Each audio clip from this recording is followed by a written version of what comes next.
चलिए class start करें। All of good evening. कैसे हो सभी? आज हमारा ये लास्ट सेशन रहने वाला है। लास्ट क्लास रहेगी ये हमारी। कौन सी क्लास रहेगी? हाँ जी, लास्ट क्लास रहेगी। और मरो मरो जल्दी मरो।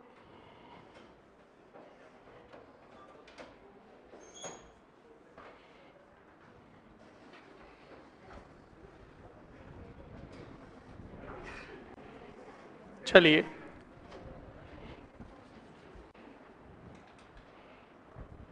कल कहां तक पढ़ा था हमने, जल्दी से बताओ। शार्णेश्वर प्रशस्ति 1953। नेक्स्ट देखो नाथ प्रशस्ति। अब पहले सुनो और समझ लो।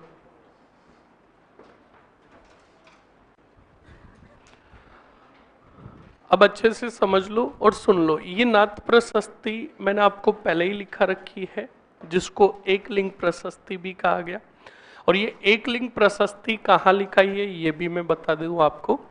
मैंने ये लिखाई, आपको याद रखिएगा, बप्पा रावल के सबसे लास्ट में।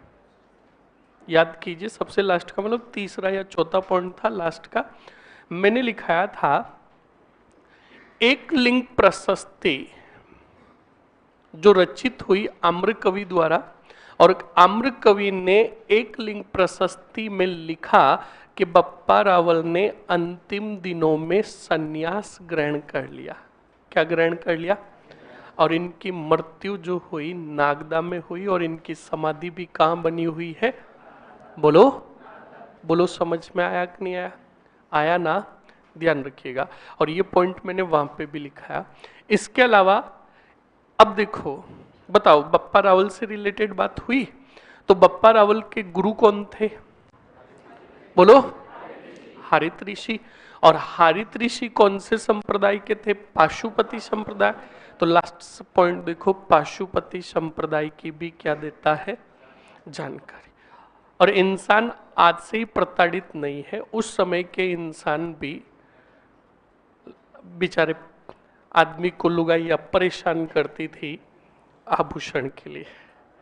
तो स्त्रियों के आभूषणों की, प्राचीन आभूषणों की भी जानकारी कौन सी प्रशस्ति में मिलती है?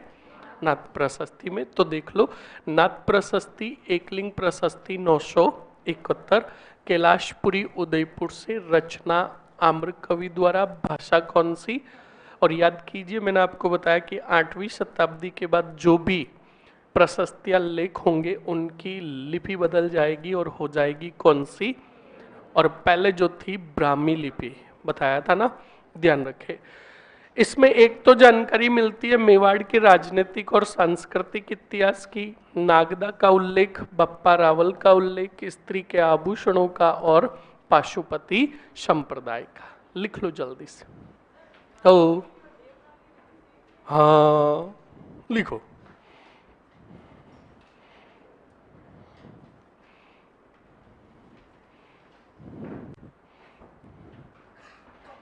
जल्दी से लिखो स्टूडेंट।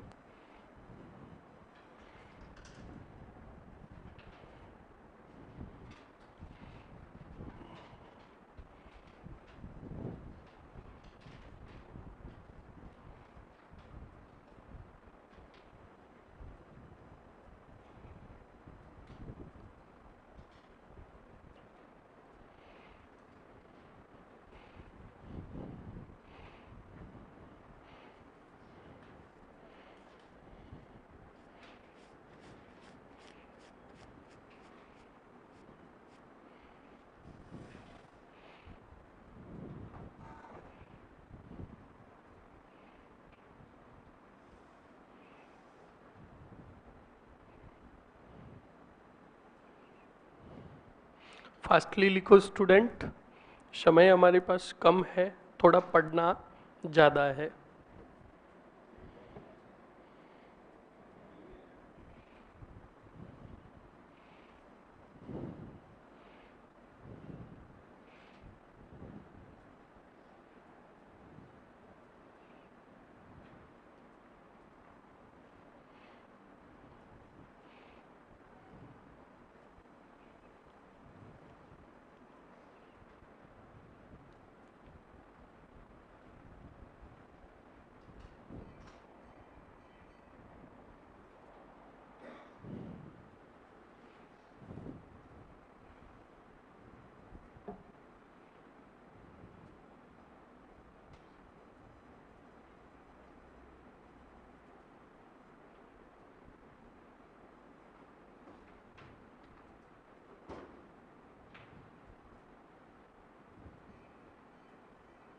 लिख लो जल्दी से।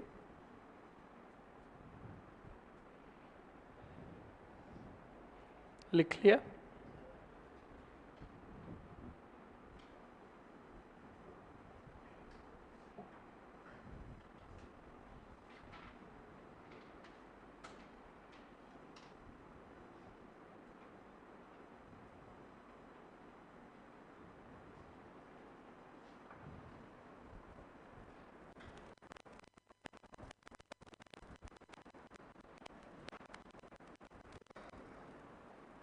Students are the stone and the teacher is jeweler who makes the student diamond। अच्छा, क्या बात, लिख लिया सभी ने? नेक्स्ट देखो स्टूडेंट, आगे देखिएगा अच्छे से, ये नाथ प्रशस्ति और अब जो शिलालेख प्रशस्तियां जो आएंगे वो हमारे पढ़े हुए आ जाएंगे। यहां पर देखिए बिजोलिया, बताओ चौहान राजवंश प्रारंभ कराया तब लिखाया कि नहीं लिखाया? याद रखना बिजोलिया के अंदर एक पॉइंट ऐड करना है आपको, अजमेर के राजा सोमेश्वर चौहान के समय, सोमेश्वर चौहान के समय उत्कीर्ण। अब सुनो और समझ लो, पहले लिखो मत। और ये पेन जो बोल रहे हैं ना, ध्यान रखना, मैं पहले बोल रहा हूं मेरी फर्स्ट और लास्ट क्लास में कोई बदलाव नहीं होता है, ध्यान रखना, इसलिए चुपचाप समझ लो अच्छे से। बिजोलिया का लेख समय काल क्या है? 1170। किसके समय उत्कीर्ण हुआ, कहां से प्राप्त हुआ? ये दिगंबर लेख है, यानी जैन भाषा के अंदर दिगंबर लेख। रचना किसने की? गुणभद्र ने। लेखन का काम किसने किया? उत्कीर्ण किसने करवाया? गोविंद। अब अपना दिमाग नहीं लगाए कि रचना और लेखक एक ही होता है। रचना और लेखक कब एक होता है? जब हम कागज पर लिखते हैं। ये उत्कीर्ण हो रहे पत्थरों पर, तो रचना करने वाला अलग था और लेखन का काम करने वाला अलग था, ध्यान रखें। और उत्कीर्ण किसने करवाया? गोविंद ने। अब सुनो इसमें जो जानकारी मिलती है, एक तो जानकारी मिलती है चौहान राजवंश की उत्पत्ति की, वत्स गोत्र ब्राह्मणों से। दूसरी जानकारी मिलती है कि सांबर झील का निर्माण वासुदेव चौहान ने करवाया। तीसरी जानकारी मिलती है प्राचीन नगरों की, किनकी? जिसमें बिजोलिया का नाम, विंध्यावली, उपरमाल, ये भी नाम मैंने बताया ना आपको किसान आंदोलन के दौरान। इसके अलावा मांडलगढ़ का प्राचीन नाम मिलेगा, भीनमाल का आपको नाम मिलेगा, दिल्ली का नाम मिलेगा। तो ये नाम आपको जो मिलता है ये बिजोलिया शिलालेख में ही मिलता है। जल्दी से लिख लीजिए, बिजोलिया शिलालेख।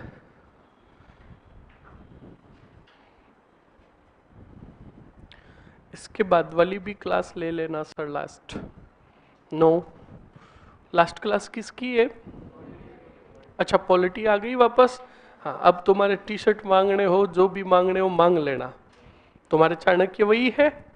हाँ, उनको बोल रहे कि क्लास बाद में स्टार्ट करे, पहले टी शर्ट दे। हाँ,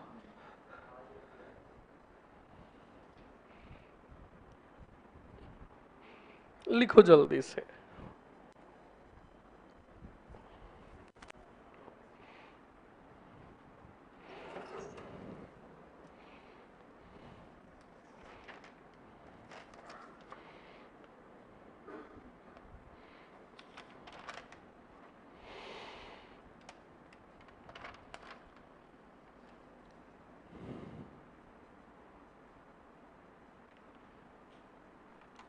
आज फिर सिटी एड आए, फिर आपने बोला क्यों नहीं टी शर्ट चाहिए?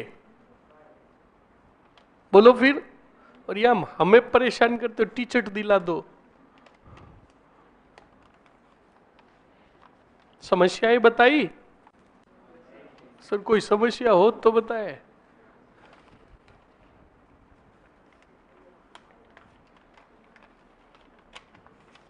जल्दी से लिख लो। लिख लिया?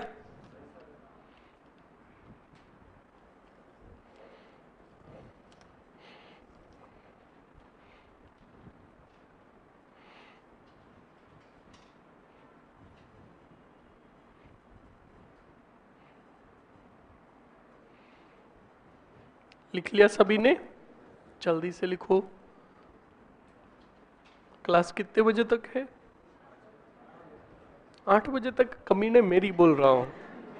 अब मुझे 8 बजे से कोई लेना देना नहीं। बस कितने बजे तक है? 6:15। ठीक है, बढ़िया टाइम है। हाँ,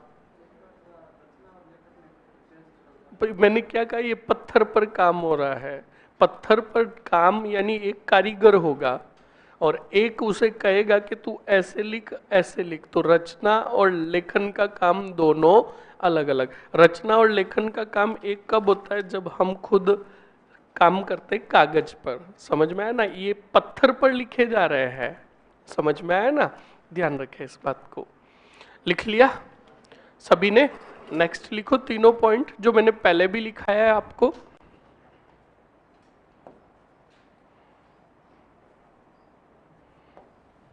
लिखो जल्दी से। जानकारियां।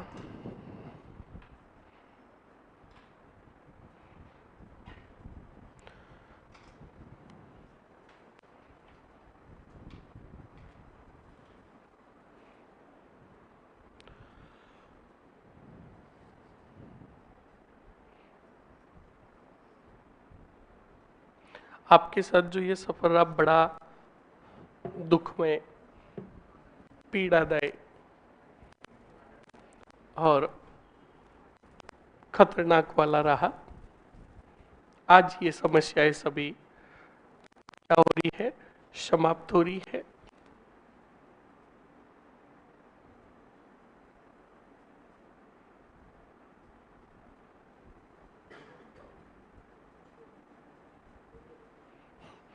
सर हमें तो कांग्रेस वाली टी शर्ट मिली है जिस पे अशोक जी की फोटो। बढ़िया है, पहनकर फिरो।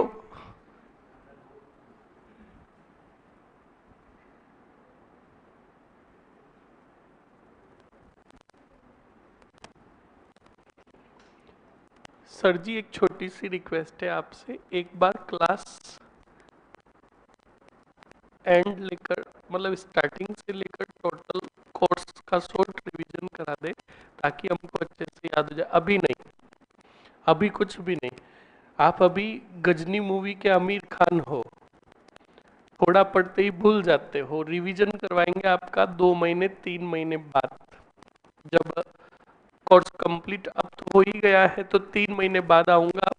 एक दिन मॉडर्न के 2-2.5 घंटे के अंदर हम पूरा रिवाइज कर लेंगे और आपको पहले बताया भी जाएगा। इस बात का ध्यान रखें। और बिल्कुल क्लास के 5 मिनट पहले मैं आऊंगा और आरएस मेंस का काम देख के जाऊंगा। इस बात को भी आप अच्छे से ध्यान रखिएगा।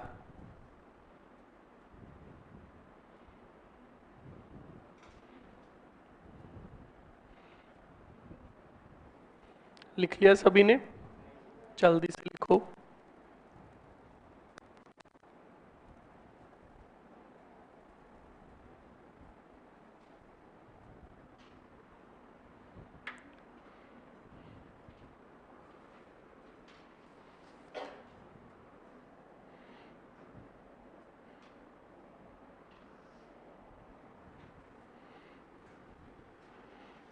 आइए, गलती से आ गए। आइए आइए, एक बार पहले क्लास में अच्छे से देखो सब जिंदा है या कोई चला तो नहीं गया।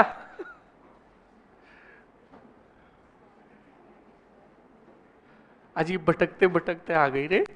ये मतलब यही कहीं इर्द गिर्द थी तो इसने कहा चलो आ ही गए हैं तो सबको संभाल ही लेते हैं। लिखो जल्दी से।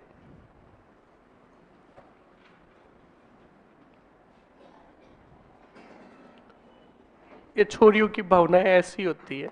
बेचारी पीछे से आई तो इस अमरीन को कहा उधर खिसक आगे बैठ जाए ना। और हमारे यहाँ छोरे एक चेयर एक टेबल पर 5 बैठे होंगे, एक आकर कहेगा कि भाई जगह, अरे यार जगह फुल है आना। ये होती है अपनाइत। मैंने ही भेजा है पर भावना तो नहीं थी ना सहयोग की। अच्छा, तो पास में क्यों नहीं बिठाया? अच्छा, बातें तो तू अब भी कर रही है। बोली क्यों नहीं बोली? लिख लिया ये? सर आप सच में जा रहे हो? ये मुझे पूरा भेजकर ही मानेंगे। लिखो जल्दी से, नेक्स्ट सुनो पहले, अच्छे से देखो। अब दो प्रशस्ति आएगी, एक लूण वसई प्रशस्ति, और आगे नेमिनाथ प्रशस्ति, दोनों एक ही नाम से है। दोनों 1230 की है, सिरोही जिले में है। आबू के परमारों का उल्लेख है। वास्तुपाल और तेजपाल के वंश की जानकारी देता है। तेजपाल ने देलवाड़ा गांव में लूण वसई नामक नेमिनाथ का क्या बनवाया? मंदिर। अपनी स्त्री नहीं, अपनी स्त्री नहीं होती, अपनी पत्नी होती है। इस बात को ध्यान रखें। वो सारा टाइप राइटर, कंटेंट राइटर, यहाँ पे कुछ नहीं था, है ना? हाँ, अपनी रानी अनुपमा देवी के श्रेय के लिए कौन सी प्रशस्ति बनवाई और कौन सा मंदिर बनवाया? नेमिनाथ का मंदिर। लिख लो जल्दी से, लिखो, लिख मर। और पहले पूछ के कितने प्लॉट छोड़ूं। लिखो, कोई बात नहीं।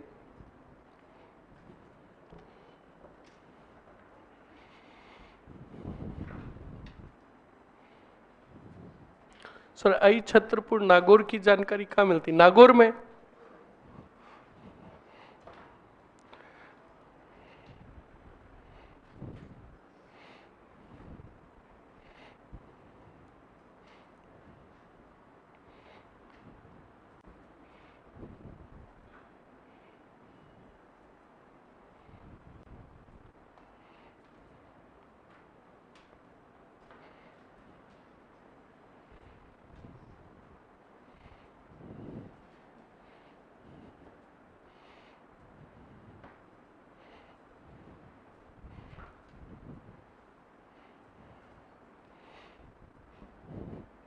मुझे अभी तक विश्वास नहीं हो रहा है, कोई बात नहीं।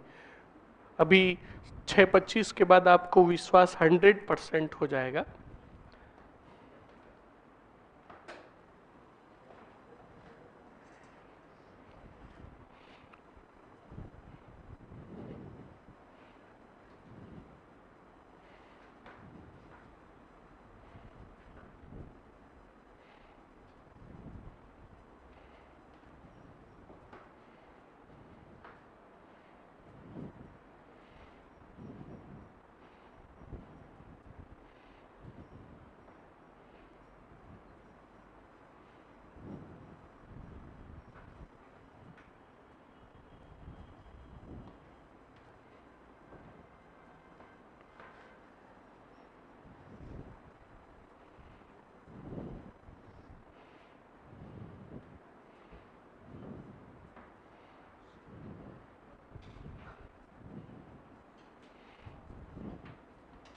लिख लिया? जल्दी से लिखो, थोड़ा फास्ट।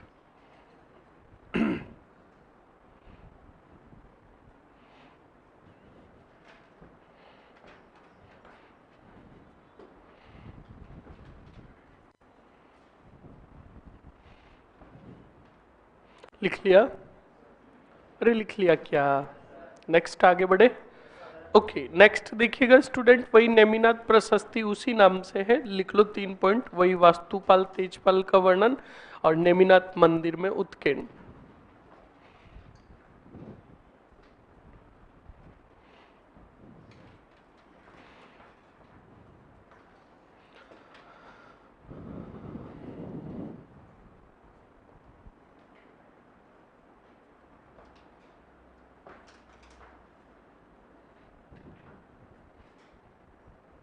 लिखो जल्दी से लिखो।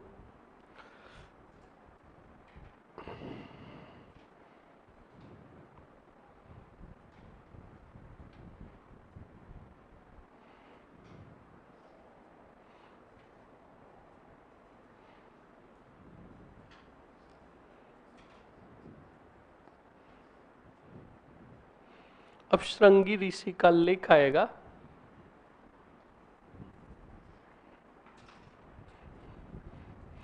सर आप हमें छोड़कर मत जाओ, आपका मन कैसे लगेगा, आपकी विदाई ऐसा नहीं। अरे मन बहुत अच्छा लगेगा, मन को आज शांति नहीं, कमीनों, कमीने कह रहे शांति प्राप्त होगी। सर रंग राय की कहानी, कोई कहानियां फानियां नहीं, लिखो चुपचाप, इनको कहानियां सुना दो कमीनों को, लिखो चुपचाप। नेक्स्ट सुनो स्टूडेंट, देखो अच्छे से चीरवा का लेख। ये चीरवा का लेख मैंने आपको पहले भी पढ़ाया है, मेवाड़ के राजा समर सिंह के समय। किसके समय? 5 होमवर्क भी दिए थे मैंने, 8 उत्कीर्ण शिलालेख हुए थे जिसमें एक चीरवा का भी था। तो सुन लो, इस चीरवा का पहली बात तो उत्कीर्ण किसके समय हुआ? मेवाड़ के रावल समर सिंह के समय। ध्यान रखिएगा, समर सिंह के समय। कहां से प्राप्त? उदयपुर से। गुहिल वंश के कुछ राजा हुए रावल शाखा के, जिसमें पदम सिंह, जैत्र सिंह का पुत्र तेज सिंह और तेज सिंह का पुत्र समर सिंह तक की जानकारी मिलती किसमें? चीरवा लेख में। रचना रत्न प्रभु सूरी द्वारा, लेखन का कार्य पाशर्व चंद्र ने किया और लिपि कौन सी है? नागरी। लिख लो जल्दी से।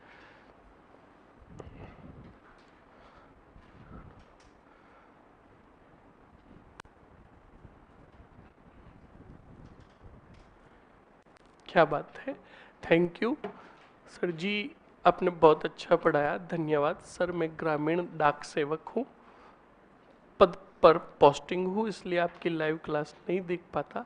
आज लाइव क्लास देखकर बहुत अच्छा लग रहा है, और आज की मैंने छुट्टी भी ले रखी है। आभार, बढ़िया अच्छे से पढ़ाई करते रहिए, और जो आपका लक्ष्य है उसे जल्द से जल्द हासिल कीजिए।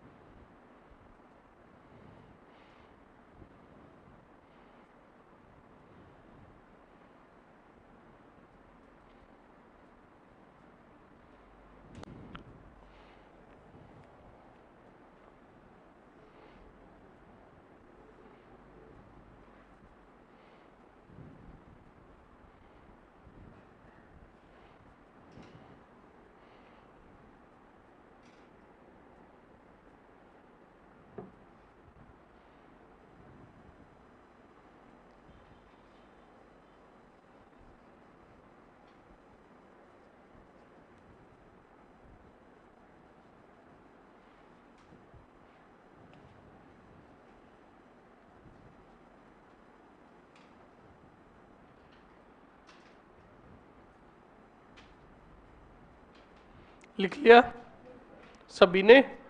ओके, नेक्स्ट देखिएगा स्टूडेंट, आगे श्रृंगी ऋषि का लेख भी आएगा, एक मुकल के समय उत्कीर्ण होगा। हाँ, पहले उसके पहले बिट्ठू का लेख याद कीजिए, राउशिया पढ़ाया, और राउशिया का सबसे लास्ट पॉइंट ही यही लिखाया था कि पाली के बिट्टू शिलालेख के अनुसार राउशिया मुस्लिम लुटेरों से गायों की रक्षार्थ करते हुए मारे गए। लिख लो जल्दी से।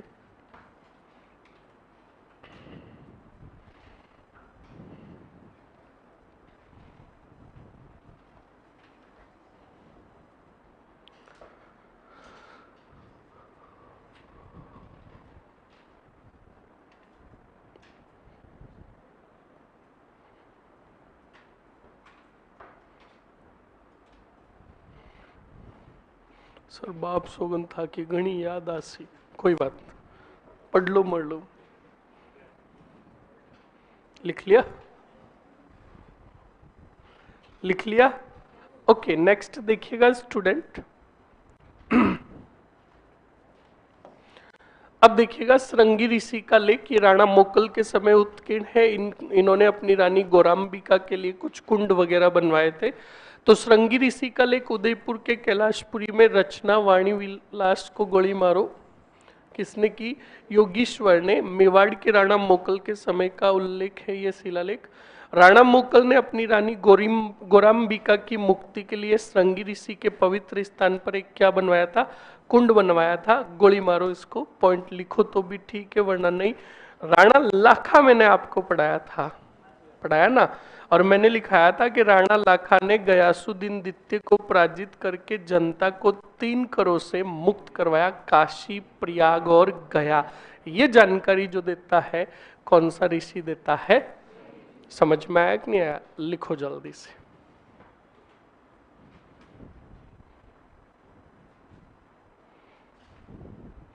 मालदेव राठौड़ के दरबारी विद्रोह, अरे ईश्वरदास बारट और आशा बारट, जिनकी हाला जाला की वे कुंडलियां वगैरह रचनाएं थी, वो नहीं पढ़नी है। ऐतिहासिक ग्रंथ होते तो मैं जरूर लिखा था।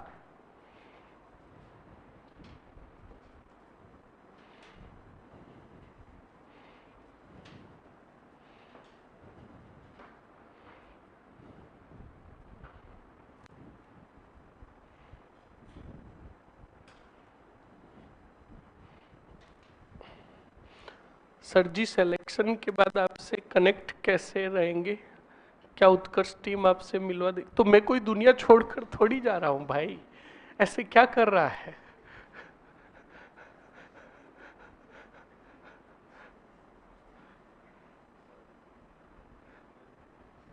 सर जी, आज आपका मन भी उदास लग रहा है, आपको भी दुखी, आप भी दुखी, हमें छोड़कर जाने। हाँ बिल्कुल,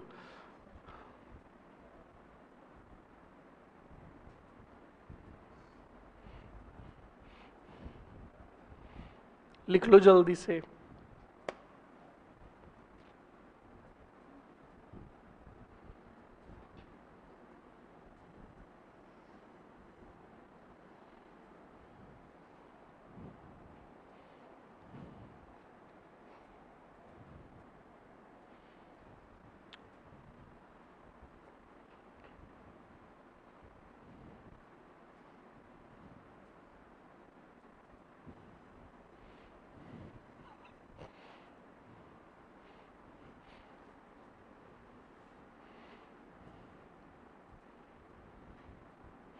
सर मैं लाइव हूं या नहीं? नहीं, तेरी आत्मा भटक रही है।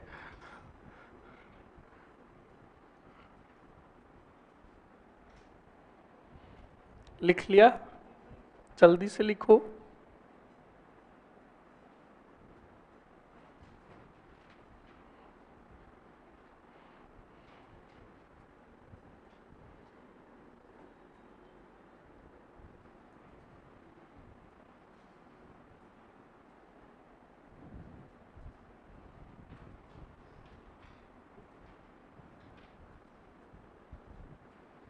लिख लिया ना?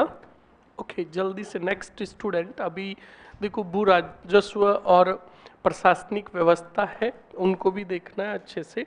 आपको नोट्स मिल गए? इनको दे देना, कल परसों तरसों जब भी दो दे देना। मेहनत का इनका हिसाब बाकी नहीं रखना चाहिए, पर क्या करें, इन्होंने का 1-2 दिनों में देंगे।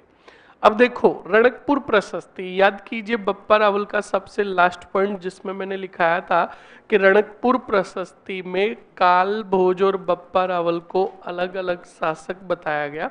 ये रचित हुई 1439 के अंदर, और इसकी रचना जो की थी देपाक ने की थी। किसने? और इसके अलावा इसमें कुंभा की उपलब्धियों का भी क्या, सॉरी, विजयों का भी क्या मिलता है? उल्लेख मिलता है। देख लो, रणकपुर प्रशस्ति कहाँ? पाली भाषा, संस्कृत लिपि, नागरी, रचना देपाक, बप्पा रावल कालभोज अलग अलग, और कुंभा की विजयों का उल्लेख। लिख लो जल्दी से।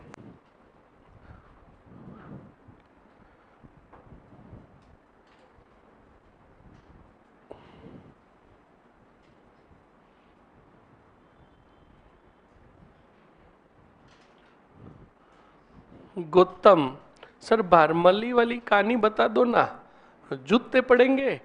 भारमली को ज्यादा नहीं जानना है।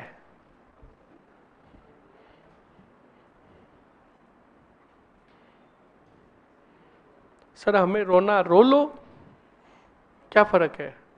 रो लो अच्छे से और फिर हंस लो वापस।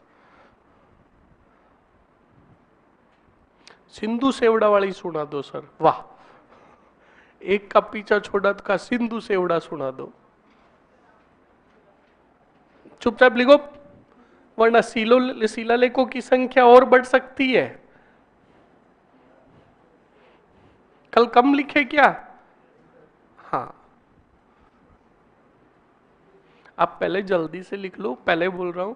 अगर टाइम रहेगा तो आपके साथ 5 मिनट 6 मिनट कन्वर्सेशन करेंगे, और अगर टाइम नहीं रहा तो मैं अपने एग्जिट टाइम पे क्लास छोड़ दूंगा। ध्यान रखें।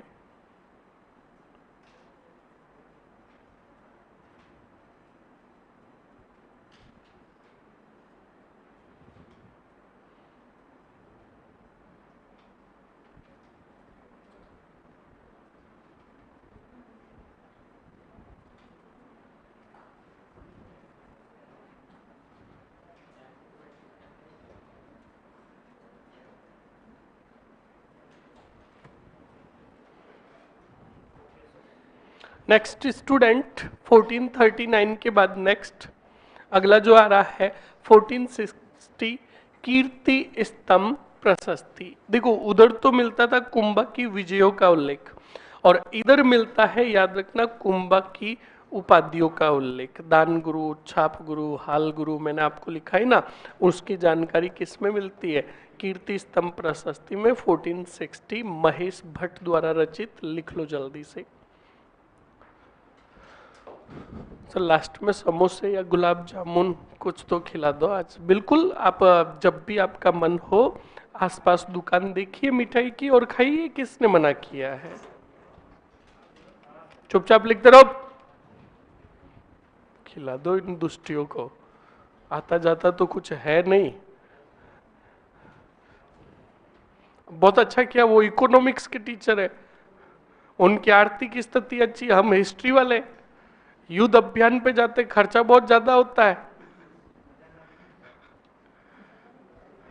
खजाना लूट जाता है। लिखो चुपचाप।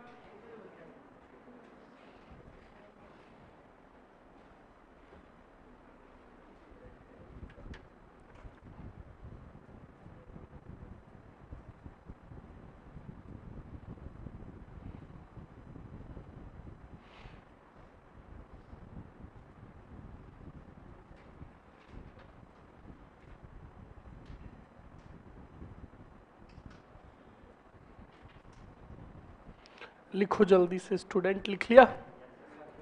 जल्दी से लिखो।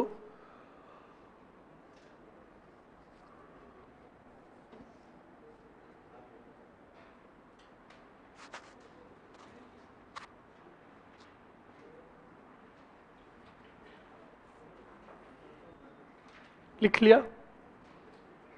अरे लिख लिया क्या? नेक्स्ट नेक्स्ट देखिएगा स्टूडेंट, कुंभलगढ़ का शिलालेख। कौन सा? 1460। याद रखिएगा, बड़ा महत्वपूर्ण शिलालेख है। सुन लो, इस कुंभलगढ़ के शिलालेख को जो रचित किया गया 5 शिलाओं पर रचित किया गया। कितनी? 5 शिलाओं पर। प्रथम शिला पर देखोगे तो मेवाड़ का आपको भौगोलिक इतिहास और भौगोलिक क्षेत्र जानने को मिलेगा।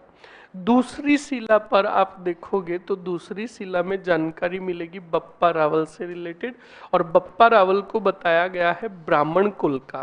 कौन से कुल का? ब्राह्मण कुल का। और ब्राह्मण को संस्कृत में कहते हैं विप्र। क्या कहते हैं? तो बप्पा रावल को विप्रवंशी बताया गया और ये जानकारी मिलती है कुंभलगढ़ के दूसरी शिला पर। ठीक है, तीसरी शिला पर याद कीजिए, मैंने आपको पढ़ाया था मेवाड़ के एक राजा रावल रतन सिंह। पढ़ाया? रावल रतन सिंह के समय एक पॉइंट लिखाया था कि रावल रतन सिंह पर जब अलाउद्दीन खिलजी का आक्रमण हुआ, चित्तौड़ का प्रथम शाखा, उस समय सिसोदा के राणा थे लक्ष्मण सिंह। कौन थे? जो अपने 7 पुत्रों सहित लड़ते हुए वीर गति को प्राप्त हुए। ये जानकारी जो मिलती है कुंभलगढ़ के तीसरी शिला से मिलती है। चौथी शिला याद रखिएगा, चौथी शिला में राणा हमीर को विषम घाटी पंचानन कहा गया। क्या कहा गया? और याद कीजिए, मैंने राणा हमीर के समय लिखाया कि नहीं लिखाया कि कुंभलगढ़ लेख व कीर्ति स्तंभ प्रशस्ति में राणा हमीर को विषम घाटी पंचानन कहा गया। 5वीं शिला में शब्द मिट चुके हैं, इस कारण वो पढ़ने में नहीं आती है, ध्यान रखिएगा। तो देख लो जल्दी से। राजसमंद कुंभश्याम यानी मामादेव जलाशय लिखा है मैंने, वहीं पर मामादेव मंदिर है, वहीं पर ये उत्कीर्ण है लेख। 5 शिलाओं पर उत्कीर्ण। प्रथम शिला में मेवाड़ का भौगोलिक वर्णन। दूसरी शिला में बप्पा रावल को कौन सा वंशी कहा गया? काफी टीचर ये उपाधि बताते हैं, उपाधि नहीं है, ये वंश बता रहा है, यानी ब्राह्मण कुल के थे। नेक्स्ट, तीसरी शिला में चित्तौड़ के प्रथम साके के समय रतन सिंह की सहायतार्थ हेतु लक्ष्मण सिंह 7 पुत्रों सहित मारे गए।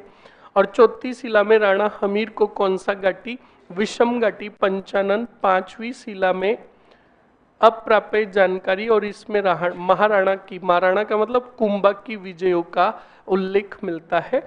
अब इसकी रचना गोपीनाथ तो कहता है कान्हा व्यास ने की, ओझा कहता है महेश भट्ट ने की। ध्यान रखिएगा, लिख लो जल्दी से।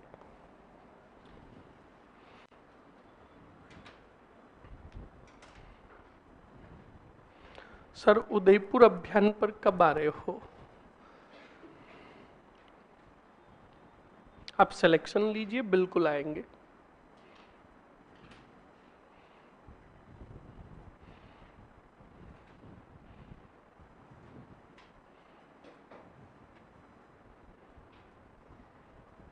सर इन्होंने तो आपकी कल की क्लास भी लगाई है। कहाँ लगाई है? लगाई है। शाम तक चेंज हो जाएगा, मैं नहीं लेना चाहता। सर कुलदरा में समोसे और गुलाब जामुन की शॉप नहीं है, सिर्फ भूतों की शॉप है, वहां सिर्फ भूत मिलते हैं। चाहिए? मुझे नहीं, तुझे ही चाहिए, और तू मुझे तो भूत ही लग रहा है। लिख लो स्टूडेंट, लिख लो।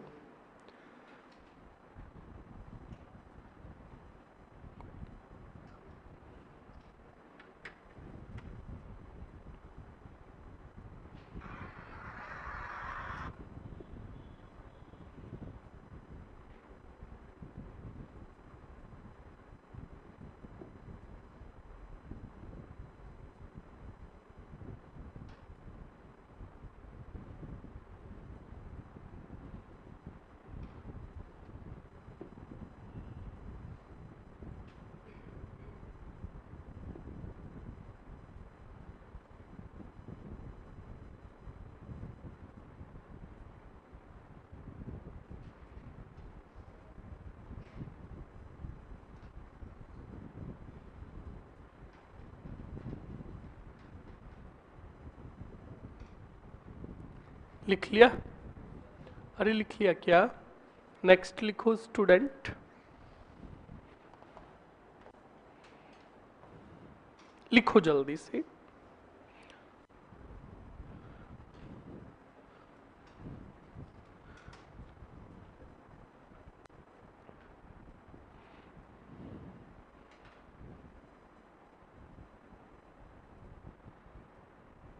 सर एग्जाम से पहले आप बूस्टर डोज देने आ जाना, मैं कोविशील्ड देने आऊंगा।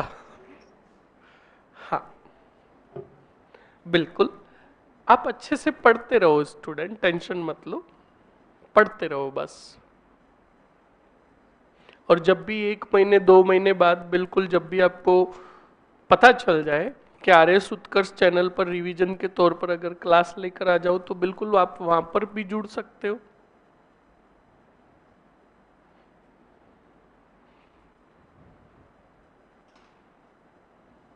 लिखो जल्दी से।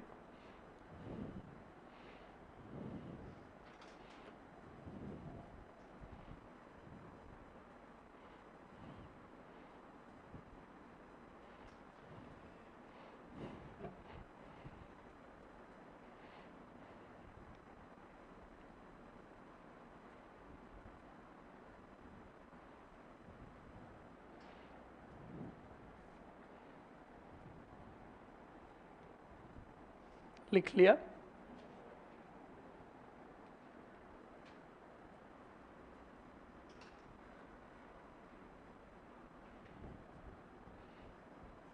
कितना टाइम हो गया रे? 2 महीने हो गए कि 3 महीने? 2 या 3 महीने तो हो ही गए होंगे। 17 जनवरी को स्टार्ट हुई। हाँ तो जनवरी फरवरी मार्च और अप्रैल मई, लगभग 3 से 4 महीने हो गए। कोई बात नहीं।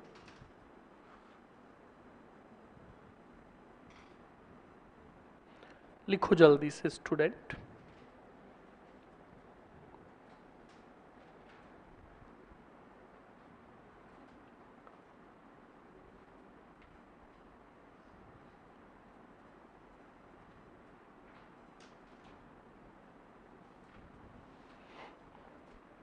लिख लिया? लिखो जल्दी से लिखो।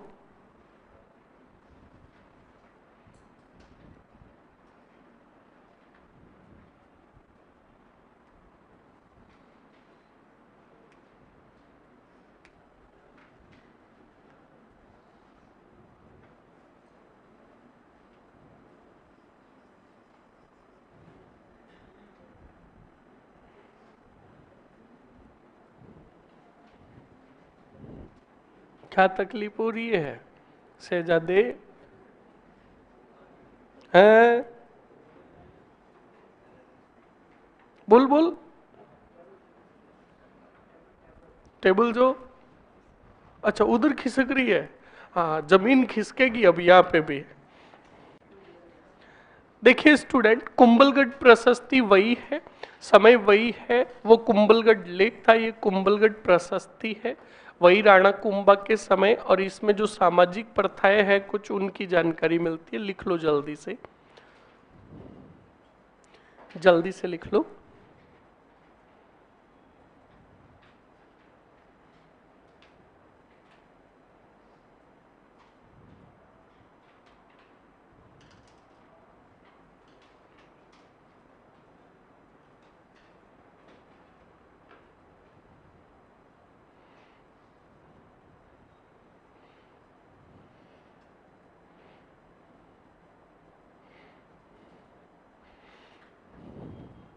जल्दी से लिखो।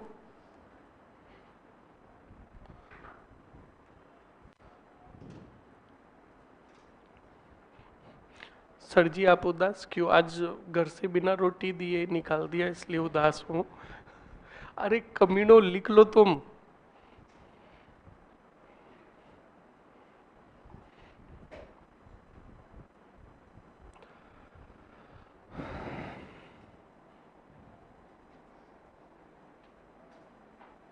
जल्दी से लिखो स्टूडेंट। लिख लिया ना? ऐसे योद्धा चाहिए। बस पाप काट दिया, डॉक्टरी भाषा में लिख दिया और बस। और घर पे जाके खुद सोचेगा कि साला ये कौन सा शिलालेख मैंने नया उत्कीर्ण करवा दिया। सर सिंधु सेवड़ा, हाँ पहले लिखो जल्दी से सिंधु सेवड़ा को। लिख लिया? ओके। अब स्टूडेंट ज्यादा नहीं रहे हैं, कितने हो गए? 34, 3 और है बस। देखो बीकानेर का राय सिंह पढ़ाया। राय सिंह के समय मैंने लिखाया था कि जैता या जेता नामक विद्वान ने रायसीय प्रशस्ति लिखी जिसे बीकानेर प्रशस्ति भी कहा गया 1594 में। और जानकारी भी किसकी मिलती है? राय सिंह की। लिख लो जल्दी से।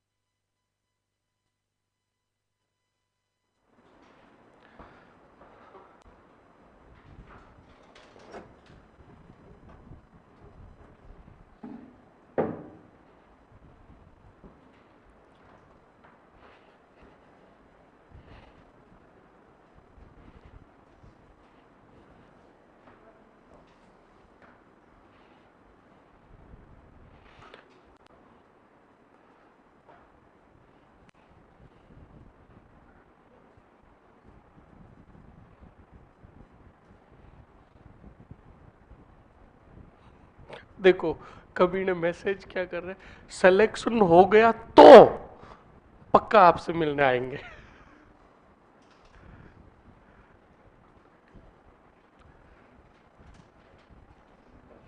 स्टोरी तो सुनानी पड़ेगी चाहे कुछ भी हो जाए। अच्छा धमका रहे हो?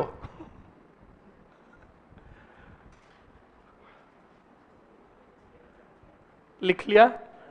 अरे लिख लिया ना? ओके नेक्स्ट स्टूडेंट, अगली प्रशस्ति जो आएगी जगन्नाथ राय प्रशस्ति। कौन सी? आमेर प्रशस्ति। जगन्नाथ इसके आगे है। आमेर प्रशस्ति याद करो, मैंने कच्छावा राजवंश पढ़ाया तब पहली लाइन लिखाई थी, भगवान श्री राम के पुत्र कुश के वंशज जो आगे चलकर कुशावा कहलाए और यही कुशावा आगे चलकर कच्छावा कहलाए। उसके बाद मैंने लिखाया था आमेर लेख में कच्छावा राजवंश के राजाओं को रघुवंशी तिलक कहा गया, लिखाया था ना, लिख लो जल्दी से।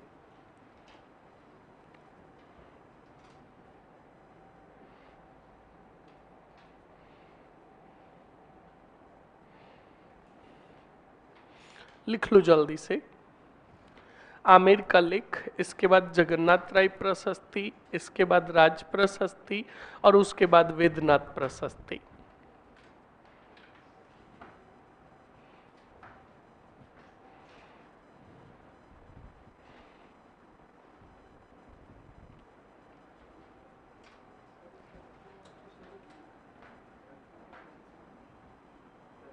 लचना नाम होता तो जरूर लिखा था। आगे बढ़ो। लिख लिया? अरे लिख लिया ना। नेक्स्ट देखो, कौन सी प्रशस्ति बताइए, जगत सिंह के समय लिखाया कि नहीं लिखाया? लिखाया था ना। कृष्ण भट्ट ने जगन्नाथ राय का विष्णु मंदिर बनाया और उसी में जगन्नाथ राय प्रशस्ति की रचना की। कौन से भट्ट ने? और हल्दी घाटी युद्ध की क्या देता है जानकारी। लिखो जल्दी से।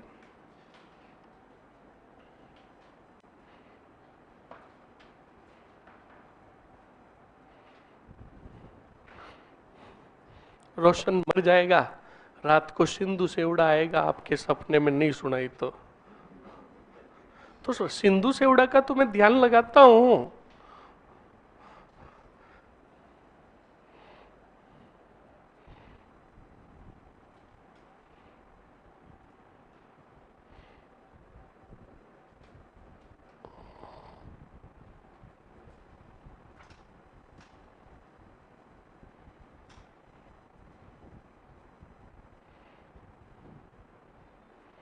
लिखो जल्दी से, लिखो स्टूडेंट। लिख लिया? आगे हेडिंग डालो राज प्रशस्ति। राज प्रशस्ति लिखो जल्दी से, लिखो।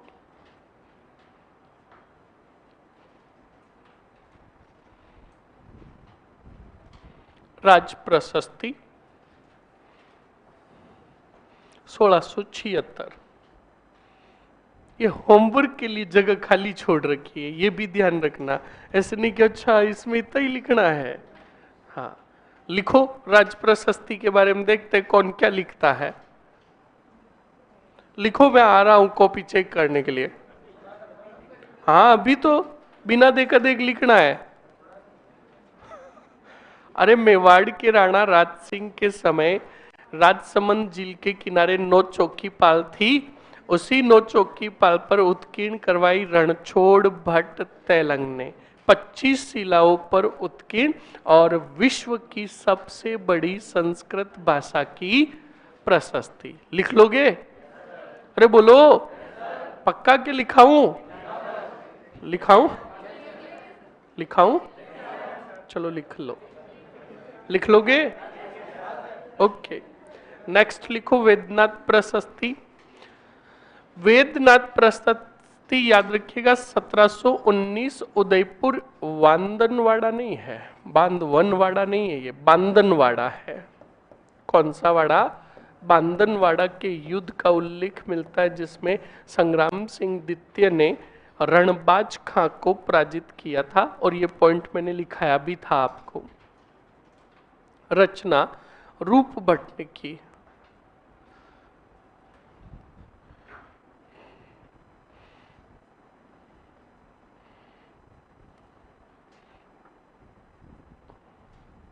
सर जी आप कहाँ जा रहे हो? कहीं कहीं जाएंगे? लिखो जल्दी से, लिखो स्टूडेंट।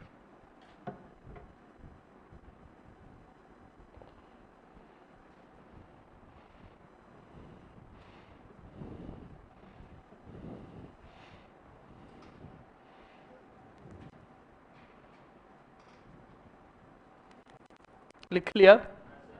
सभी ने। ओके, ये हो गया आपके शिलालेख और प्रशस्तियां खत्म। कंप्लीट ना?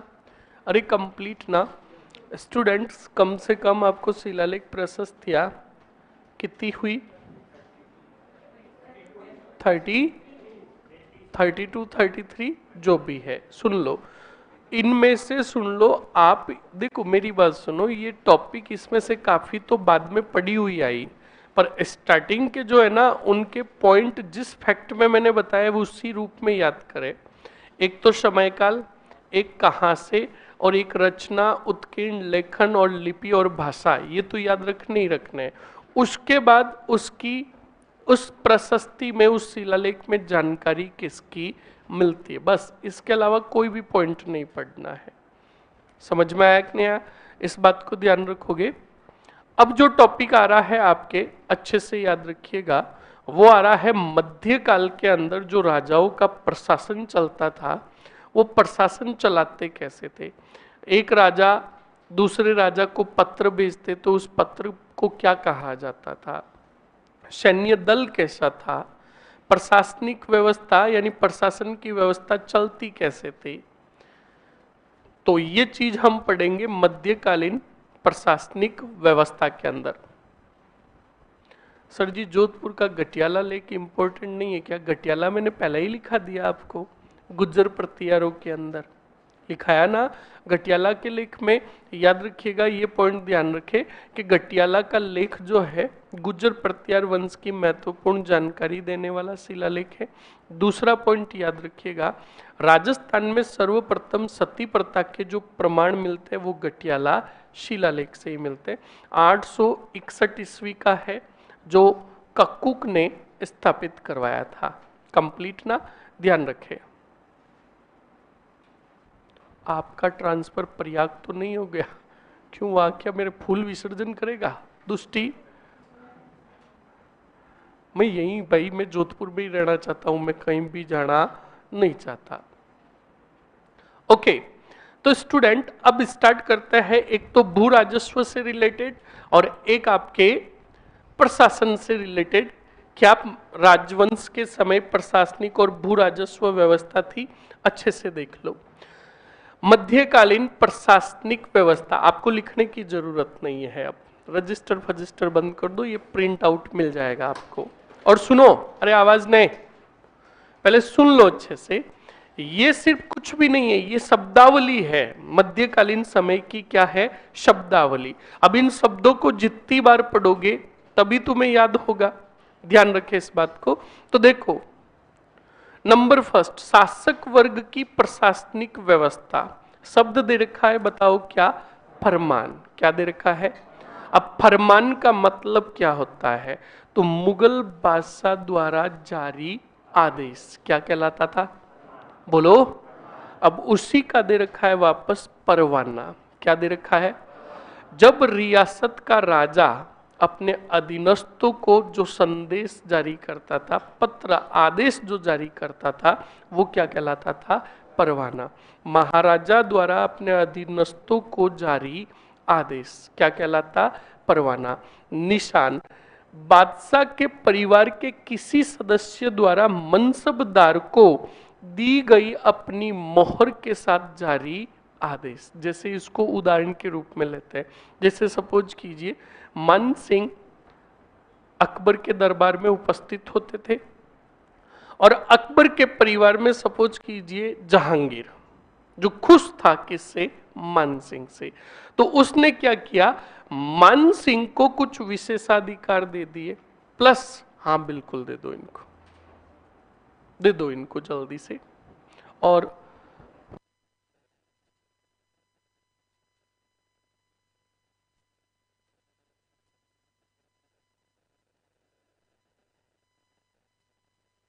आवाज नहीं, आवाज नहीं। और आपके पास जो कागज आया वो आते ही उस पर अपना नाम लिख ले, क्योंकि पड़ोसी के पास भी ऐसा ही है और पड़ोसी बड़े गजब का है। वो लेकर अपना नाम छाप देगा और कहेगा बाप सुगन मेरा है ये तो। हाँ, लिख, जल्दी से दे दो इनको।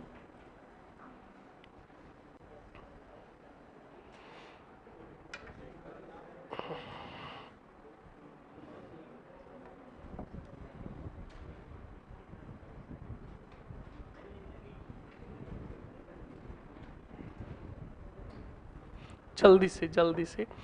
और कोई किसी को भी एक्स्ट्रा मत देना, ये ध्यान रखना। हाँ, कोई कहे ना कि मेरे वो आया नहीं, नहीं आया तो नहीं आया, बस। हाँ बिल्कुल हो जाएगा। ऑनलाइन वालों के भी आज या कल आपके अपलोड हो जाएंगे, बिल्कुल आप ले लीजिएगा।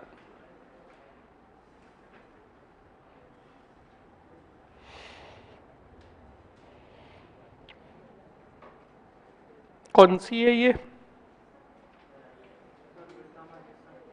हाँ अभी रख दो, इनको देखना नहीं है, नाम लिख के अंदर डाल दो।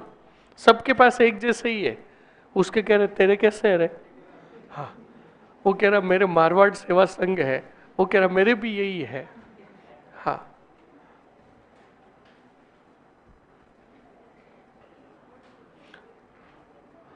समोसे तो खिला दो सर जी। ये ऑफलाइन में से कमेंट कर रहा है क्या? कौन है रामचंद्र? कौन है? इधर आ, इधर आ, इधर आ, इधर आ, ले समोसे गुबाड़ जामुन उबले उबले, इधर आ।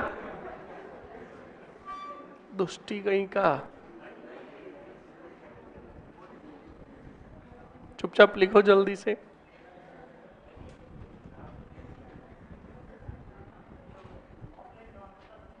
है क्या बोल रहा है? एक बार कमेंट करके देख, अभी पता चल जाएगा। ये उत्कर्ष है भाई, यहाँ पे सब पता चलता है। आप कहीं से भी मैसेज करोगे, आपकी लोकेशन तक पता चल जाएगी कि ये दुष्टी कौन कहां से मैसेज टाइप कर रहा है।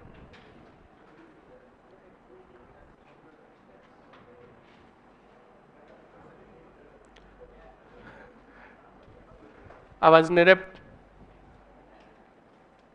ये वाले दे दिए कि अभी एक ही आए हैं? सभी सब आ गए? इसमें ये है ना? तो देखते रहो और पेन ले लो हाथ में और देखते रहो एक एक करके। स्टूडेंट निशान जो मैं बता रहा था सुन लो।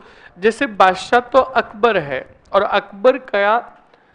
अकबर के दरबार में जो उपस्थित होते हैं वो मान सिंह होते हैं, और मान सिंह के कार्यों से अकबर का कोई भी परिवार का सदस्य खुश होता है और उसे कुछ विशेषाधिकार दे देता है सील और मोहर के साथ, तो वो कहलाता है निशान।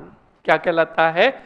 कभी भी ऐसी लैंग्वेज लिखी हुई है तो उसको उदाहरण के माध्यम से समझ लो, ताकि चीज एकदम परफेक्टली क्या हो जाए, याद हो जाए। अब देखो नेक्स्ट स्टूडेंट, आगे शब्द आ रहा है अर्जादास्त। क्या आ रहा है? अब एक बात बताओ, हम अर्ज शब्द बोलते ना, अर्जी, तो देख लीजिए एक प्रकार का लिखित क्या है, प्रार्थना पत्र जो राजाओं द्वारा सम्राट या बादशाह को भेजा जाता था, मतलब राजस्थानी भाषा में कहे तो अर्जी की जाती थी, और प्रार्थना पत्र था एक तरह का। अगला आ रहा है खतूत महाराज गान अहलकारान। ये पत्र जो है राजा द्वारा आसपास के जो साम्राज्य हुआ करते थे उनको जो भेजा जाता था वो कहलाता था खतूत महाराज गान या अहलकारान। ये देखो, ये देसी शासकों, मराठाओं, पिंडारियों, मुगल दरबार व पड़ोसी राज्य के साथ जो पत्र व्यवहार होता था उसे कहा जाता था खतूत महाराज गान। जैसे मैं बात करूं उदाहरण के माध्यम से, तो याद कीजिए, मैंने आपको बताया था बूंदी, बताया बुद्ध सिंह हाड़ा, और बुद्ध सिंह हाड़ा की रानी थी अमर कंवरी। कौन सी कंवरी? अब अमर कंवरी ने पत्र भेजा था, याद कीजिए, मल्हार राव होलकर को, तो उस पत्र को जो भेजा वो पत्र कहलाया खतूत महाराज गान या अहलकारान। समझ में आया कि नहीं आया? तो कभी भी ऐसे पढ़ो तो उसको उदाहरण के माध्यम से ले लो। तो अमर कंवरी ने जब वो पत्र भेजा तो कहा भेजा जाए खतूत महाराज गान, इसका मतलब पत्र भेजो हमारे राज्य से बाहर के देशी विदेशी शासकों को, साम्राज्य के शासक को। समझ में आया? नेक्स्ट देखिएगा। अब देखो मैं अभी भी बोल रहा हूं, ये मैं सिर्फ ऑरली बता रहा हूं आपको, ये सिर्फ तो सिर्फ ये शब्दावली है। क्या है? शब्दावली। और ये शब्दावली जितनी बार पढ़ोगे आपको याद होगी, एक बार पढ़ते ही याद होने वाली नहीं है, ध्यान रखिएगा। क्या लिखा हुआ है? खरीता। एक राजा जब दूसरे राजा को जो पत्र व्यवहार करता था उसे क्या कहा जाता था? खरीता, ध्यान रखना। आगे आ रहा है मंसूर। मंसूर क्या हुआ करता था? मंसूर का मतलब बादशाह तो अकबर है, कौन है? अकबर। उदाहरण के रूप में लेते, बादशाह तो अकबर है पर अकबर की उपस्थिति में उसका पुत्र शहजादा कोई आदेश जारी करे तो वो कहलाता था मंसूर। क्या कहलाता था? शाही आदेश जो बादशाह की मौजूदगी में शहजादे द्वारा जारी किया जाता था। अब बताओ, उदाहरण के माध्यम से पढ़ा तो समझ में आया कि नहीं आया? ध्यान रखे। रक्का क्या है? राज्य के अधिकारी जो होते थे वो आपस में जो पत्र व्यवहार करते थे वो क्या कहलाता था? रक्का। और राजा एक दूसरे को पत्र लिखता तो वो क्या कहलाता? खरीता। समझ में आया कि नहीं आया? इस बात को ध्यान रखें, ऑपोजिटली याद करें। वकील क्या है? अब एक बात बताओ, मैंने 1857 की क्रांति पढ़ाई तुम्हें? अरे पढ़ाई ना। और 1857 की क्रांति में मैंने लिखाया था जयदयाल भटनागर, जो राम सिंह का क्या था? यानी राम सिंह को अंग्रेजों की रेजिडेंसी में उपस्थित होना पड़ता। तो राम सिंह जी अगर नहीं जाते और राम सिंह जी अपनी जगह किसी प्रतिनिधि को भेज देते तो वो प्रतिनिधि कहलाता वकील। क्या कहलाता? देख लो अब लैंग्वेज। मनसबदार, जागीरदार मुगल दरबार में देशी राजाओं का प्रतिनिधि जो जाता था उसे कहा जाता था वकील। अब मैंने तो अंग्रेजों का उदाहरण दिया और इसमें बता रखा है उदाहरण के रूप में मुगल बादशाह का। समझ में आया कि नहीं आया? ध्यान रखे। उसके बाद सनद। क्या आ रहा है? सनद। अब सुनो, सनद सीधा बताता हूं उदाहरण के माध्यम से। औरंगजेब पढ़ा हमने।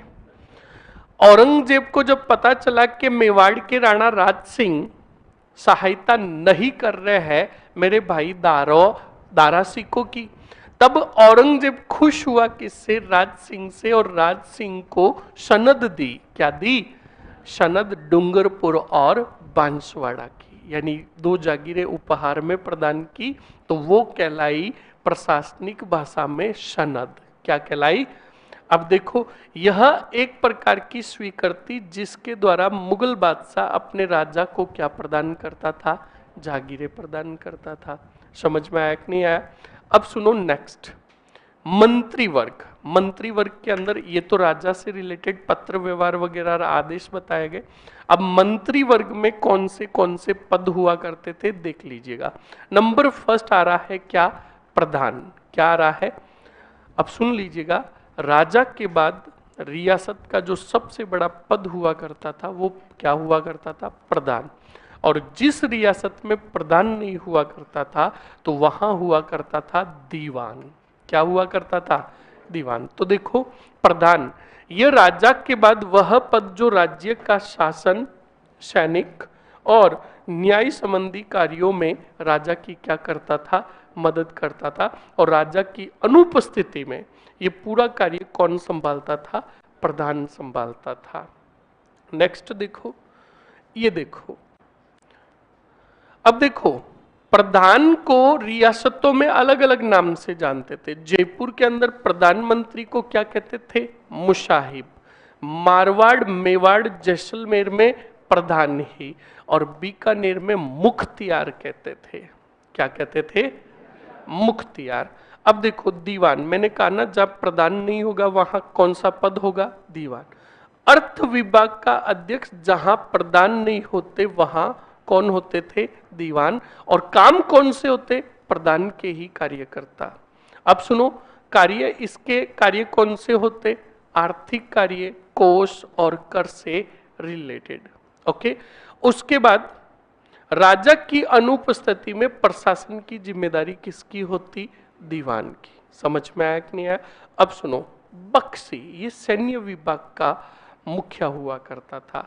इसके नीचे और भी इसके हेल्पर हुआ करते थे, मीर बख्शी, फौज बख्शी। देखिएगा, बख्शी सैन्य विभाग का अध्यक्ष, दूसरा नाम इसको क्या कहा गया? फौज बख्शी। अब सुनो, कार्य सेना को वेतन देना, रसद और सैनिकों को प्रशिक्षण और भर्ती देना, भर्ती सैनिकों की भर्ती वगैरह। अब इसके सहायक अधिकारी कौन हुआ करते थे? नायब बख्शी, खबरनवीस और किल्लेदार। अब सुनो, शासन व्यवस्था बताता हूं। जैसे राजा को जानना होता कि हमारी पैदल सेना में सैनिक कितने हैं, तो राजा क्या करता? राजा सीधा बुलाता किसको? बख्शी को, या बख्शी को संदेश भेजता, कहता कि परवाना भेजो बख्शी को और हमें जानकारी दो कि हमारी पैदल सेना में सैनिक कितने हैं। तो वो परवाना पहले तो जाता बख्शी के पास, और बख्शी क्या करता? बख्शी कोई खुद नहीं जाता सैनिक गिनने, वो अपने अधीनस्थों को पत्र भेजता जिसमें नायब बख्शी, खबरनवीस और किल्लेदार। जब इनके पास पत्र पहुंचता तो बिल्कुल ये पूरी जानकारी बख्शी को देते और बख्शी जानकारी लेकर राजा को देता। समझ में आया कि नहीं आया? तो ये जब भी पढ़ते हो ना, तो इसको उदाहरण के माध्यम से भी समझो ताकि आपको अच्छे से क्या हो जाए, याद हो जाए। अब सुनो नेक्स्ट, खानसमा। अब खानसमा कौन हुआ करता था? यह दीवान के अधीन हुआ करता था, दीवान का सहयोगी समझ लो। इसका कार्य क्या होता? कोई भी साम्राज्य में निर्माण कार्य होता तो वो कौन करवाता? खानसमा। वस्तुओं का क्रय करना होता, ये काम कौन करता? खानसमा। राजकीय विभागों का, आगे राजकीय विभागों का जो भी सामान वगैरह खरीदना होता वो कौन खरीदता? खानसमा। अब देखो शब्द आ रहा है क्या? कोतवाल। अब आप में से तो कुछ ये बनेंगे और जो कुछ नहीं बनेंगे उन्हीं को वो बने हुए पकड़ेंगे। समझ में आया कि नहीं आया? और शब्द भी देख लो क्या है? कोतवाल। तो देखो, जन सुरक्षा व शांति संबंधी व्यवस्था बनाए रखने के लिए कौन सा पद हुआ करता था? कोतवाल का ये कार्य हुआ करता था। और कार्य देख लो, चोरी डकैती का पता लगाना, वस्तुओं के दाम निर्धारित करना, नाप तोल पर नियंत्रण और चौकसी का कार्य करना, ये पूरा काम किसका होता था? कोतवाल का। आगे देखो क्या आया? खजांची यानी लेन देन से रिलेटेड, राज्यों में रुपए जमा करने और व्यय का ब्यौरा रखने वाला क्या कहलाता? आगे क्या आया? हाँ, डोडीदार। जो क्या रखता था? हाँ, जूते पड़ेंगे, सुभाष कह रहा डोडिया जो रखता था वो डोडीदार। अरे डोडीदार वो डोडीदार नहीं है। हाँ, क्या पता तुम्हारे माइंड में आता होगा कि सैनिकों को युद्ध में जोश प्रदान करने के लिए जो डोडिया उपलब्ध कराता उसे डोडीदार। जूते पड़ेंगे तुम्हारे। हाँ, शब्द उससे मिलता जुलता है पर वो शब्द नहीं है। सुनो, आज आप बड़े बड़े नेताओं को देखते हो, नरेंद्र मोदी को, बड़े बड़े नेताओं को देखते तो उनके इर्द गिर्द देखते तो ब्लैक कमांडो होते हैं, जिसको कहते हैं जेड सुरक्षा, वाई सुरक्षा बोलते हैं ना। ऐसे ही सुनो, अगर मुगल बादशाह अपने किसी दरबार में किसी सेनानायक के कार्यों से खुश होता तो जो वो सेनानायक जहां रहता था, जिस महल में रहता था, तो उस महल की सुरक्षा है तो उसकी डोडी, मतलब रहने वाली जगह को क्या कहा जाता था? डोडी। और उस महल की सुरक्षा है तो कुछ स्पेशल सैनिक देता जो पहरा लगाते और उस राजा के साथ रहते, तो पहरा लगाने वालों को कहा जाता था डोडीदार।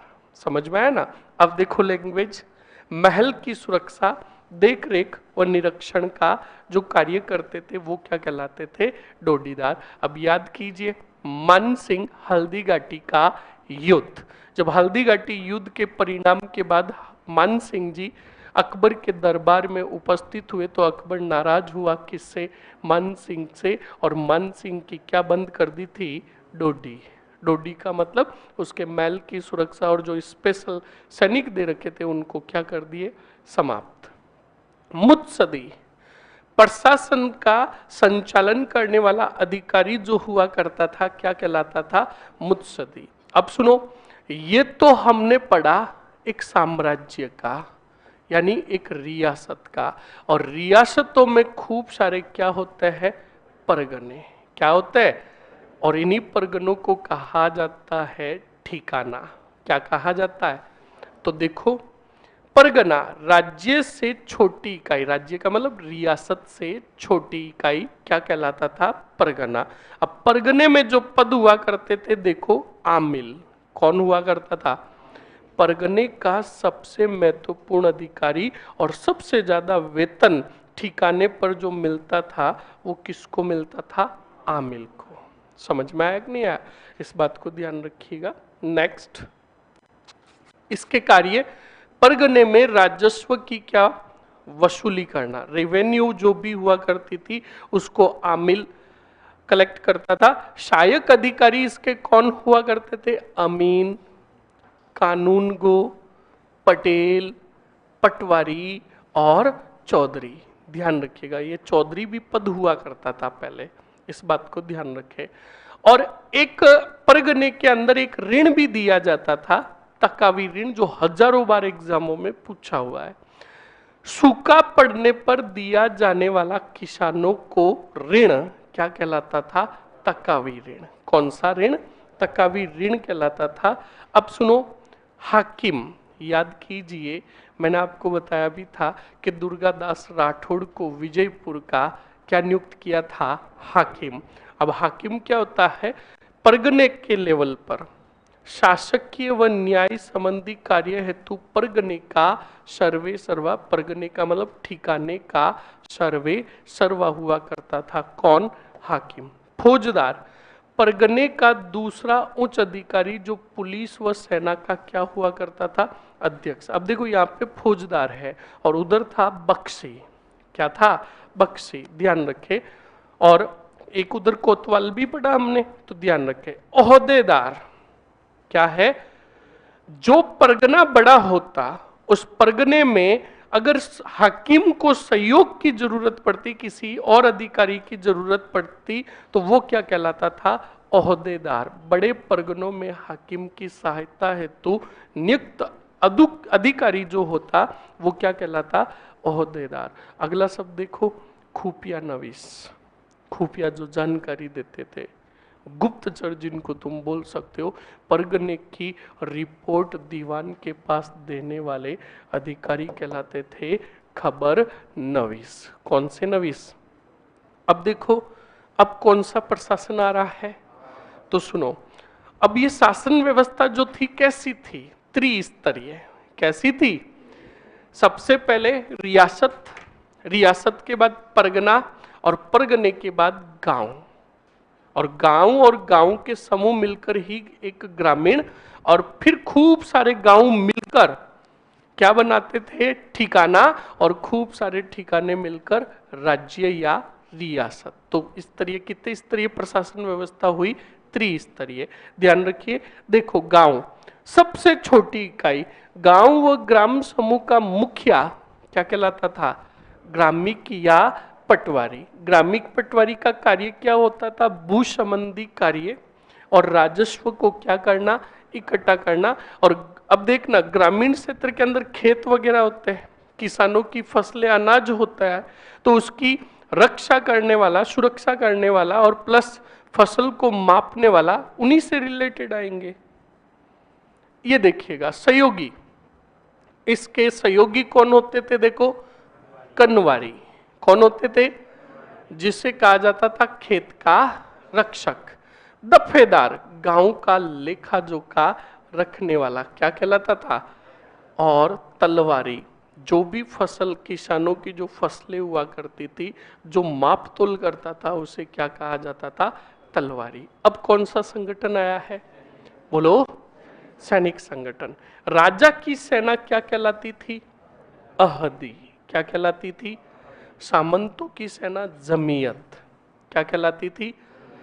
प्यादे यानी पैदल सैनिक। सेना की सबसे बड़ी शाखा, जिसमें असैया सैनिक तीर, कमान और भाला, तलवार और कटार रखते थे। ये असैया सैनिक किसे कहा गया? वो है असैया सैनिक का मतलब जिनके पास क्या हुआ करती थी? तीर, कमान, तलवार और कटारें हुआ करती थी। सवार, अब देखना, सवार वाला बड़ा महत्वपूर्ण है, ये भी सवाल एग्जाम में पूछा हुआ है। सवार, इसमें घुड़सवार, शूतर सवार भी सम्मिलित है। घुड़सवार का मतलब तो घोड़े वाले, और शूतर सवार का मतलब ऊंट और हाथी वाले जो आगे आएंगे।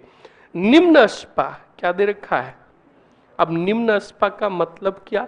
दो घुड़सवार जिनके पास कितना घोड़ा होता था, घुड़सवार कितने पर उनके पास घोड़ा कितना है, तो वो क्या कहलाता था? निम्न अस्पा। आगे क्या आ रहा है? यक अस्पा। क्या आ रहा है?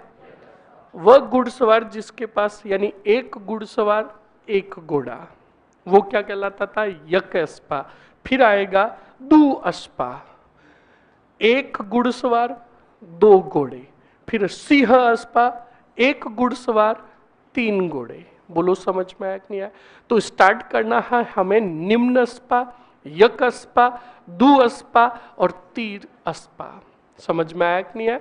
हाँ, सिंह अस्पा, तीह अस्पा भी आ सकता है। तो वही एक घुड़सवार जिसके पास कितने घोड़े? तीन घोड़े। इनको अच्छे से याद रखें। सर्वाधिक वेतन किसका हुआ करता था? कार्डा सवार का। किसका? जिसे कितने रुपए मिलते थे? 20 रुपए। और सबसे कम वेतन जिनका हुआ करता था उनको कहा जाता था जंगली सवार, आडेलट, जो दौड़ता था, उसको 10 रुपए। कितने रुपए मिलते? हाँ, और घुड़सवारों में सबसे ज्यादा जिसको 20 रुपए मिलते तो कहते ये कार्डा सवार है। समझ में आया ना? तोप खाना देखो, भारी तोपें क्या कहलाती थी और हल्की तोपें दस्ती। सूत्रनाल, ऊंट पर ले जाने वाली तोपों को क्या कहा जाता था? हथनाल और गजनाल, हाथी की पीठ पर लादकर जो तोप पे ले जाई जाती थी उसे हथनाल या गजनाल। रहकला, पहियों पर लादकर जो तोप पे ले जाई जाती थी उसे क्या कहा जाता था? हाँ, गाड़ियों, वही पहियों वाली गाड़ी पर ले जाई जाती थी उसे रहकला कहा जाता था। अब ये आ गई आपकी कौन सी व्यवस्था? भू राजस्व व्यवस्था। वो थी आपकी कौन सी व्यवस्था स्टूडेंट? प्रशासनिक व्यवस्था। फटाक से 10 मिनट के अंदर इसको रिवाइज करो स्टार्टिंग से। फरमान, परवाना, ये सभी देखो। खतूत, महाराज गान, मंसूर, निशान, ये सभी देखो जल्दी से। एक बार रीड आउट मार लो जल्दी से।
बक्सी का मतलब सेनापति नहीं होता है। बक्सी का मतलब पूरा सेना जितनी कितनी भी होती थी, उसका मुखिया जो होता था वो बक्सी कहलाता था। सेना नायक तो एक पद हुआ करता था सेना में भी। ओके,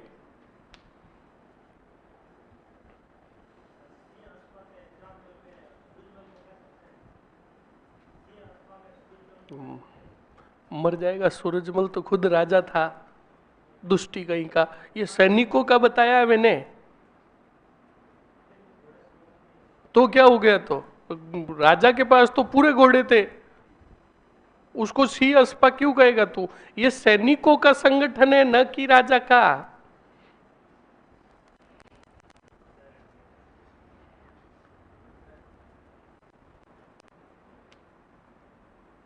सर जी, इनसे प्रीवियस ईयर में एग्जाम में बिल्कुल आए हैं, ध्यान रखिएगा, पर बहुत कम एग्जाम में आया है, रेयर चांसेस। पर आपके टॉपिक है तो चीजें तो देनी पड़ेगी, ध्यान रखें इस बात को।